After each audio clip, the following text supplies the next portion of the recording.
न मांगे वो धन और दौलत, न मांगे उपहार, चाहत बहन की इतनी की बस बना रहे ये प्यार। गम न कोई पास में आए, खुशियाँ मिले हजार, ऐसा ही संदेश है लाता राखी का ये त्यौहार, ऐसा ही संदेश है लाता राखी का ये त्यौहार। तो इसी के साथ हम स्वागत करते हैं आपका हमारे YouTube channel education for India में। तो आज हम आप लोगों को भाई और बहन के प्यार का त्यौहार रक्षाबंधन के इतिहास और उससे जुड़ी पौराणिक कथाओं के बारे में बताएंगे। तो चलिए शुरू करते हैं।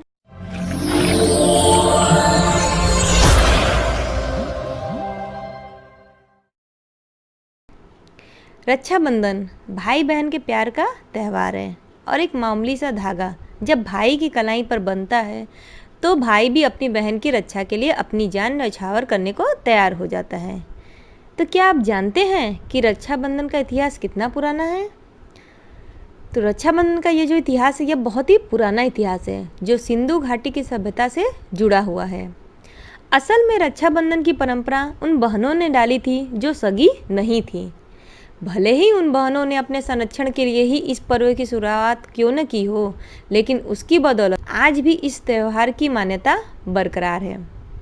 इतिहास को पन्ने को देखा जाए तो इस त्यौहार की शुरुआत 6000 साल पहले ही हो चुकी थी। इसके कई साक्ष्य भी इतिहास में दर्ज है। रक्षाबंधन की शुरुआत का जो साक्ष्य है रानी कर्णावती और सम्राट हुमायूं का है। क्या है ये इतिहास रानी कर्णावती और सम्राट हुमायूं? चलिए जानते हैं। मध्यकालीन युग में जब राजपूत और मुस्लिमों के बीच संघर्ष चल रहा था तब चित्तौड़ के राजा की विधवा रानी कर्णावती ने गुजरात के सुल्तान बहादुर शाह से अपनी और अपनी प्रजा की सुरक्षा का कोई रास्ता न मिलता देख हुमायूं को राखी भेजी थी। तब हुमायूं ने उनकी रक्षा कर उन्हें बहन का दर्जा दिया था।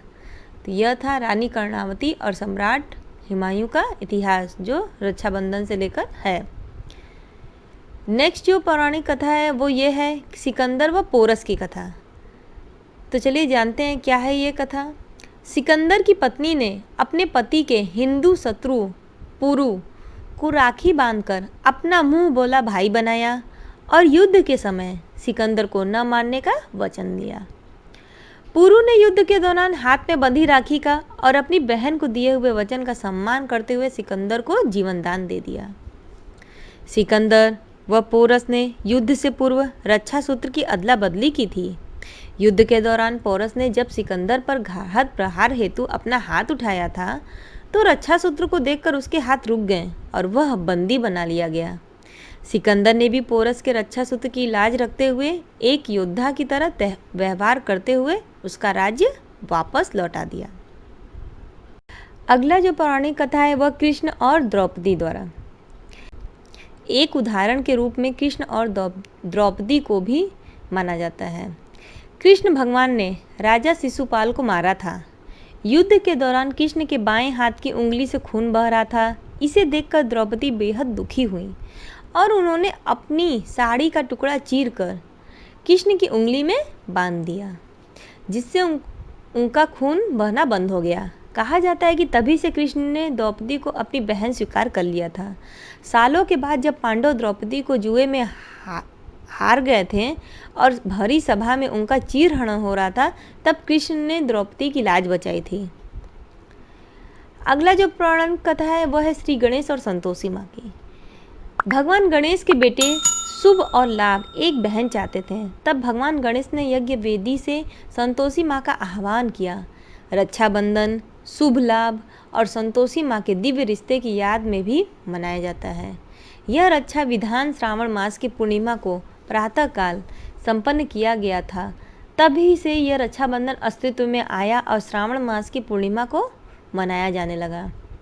अगली जो पौराणिक कथा है वह है इंद्राणी एवं इंद्र की।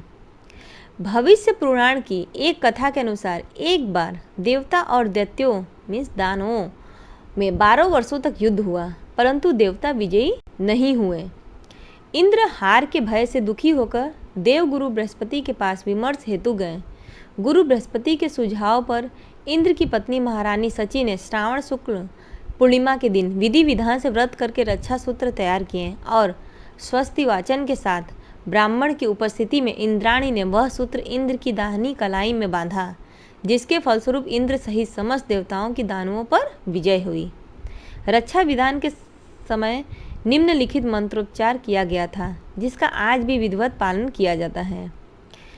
येन बद्धो बली राजा दानवेंद्रो महाबल तेन त्वाम अभिबध्नामि रक्षे माचल माचल।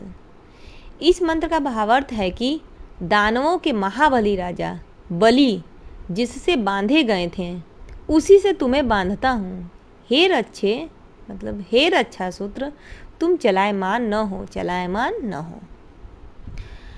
अगला जो पौराणिक कथा है वो है यम और यमुना जी का। भाई और बहन के प्रतीक रक्षाबंधन से जुड़ी एक अन्य रोचक कहानी है मृत्यु के देवता भगवान यम और यमुना नदी की।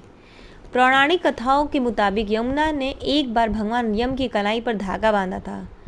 वह बहन के तौर पर भाई के प्रति अपने प्रेम का इजहार करना चाहती थी। भगवान यम इस बात से इतने प्रभावित हुए कि यमुना की सुरक्षा को वचन देने के साथ ही उन्होंने अमरता का वरदान भी दे दिया और साथ ही उन्होंने यह भी वचन दिया कि जो भाई अपनी बहन की मदद करेगा उसे वह लंबी आयु का वरदान देंगे। तो यह थी पौराणिक कथाएं रक्षाबंधन त्यौहार की। यदि आपको मेरा वीडियो अच्छा लगे तो वीडियो को लाइक करें, चैनल को सब्सक्राइब करें और बेल आइकन पर क्लिक करना न भूलें, ताकि आपको हमारे नए वीडियो के नोटिफिकेशन मिल सकें। हमारा वीडियो देखने के लिए बहुत बहुत धन्यवाद।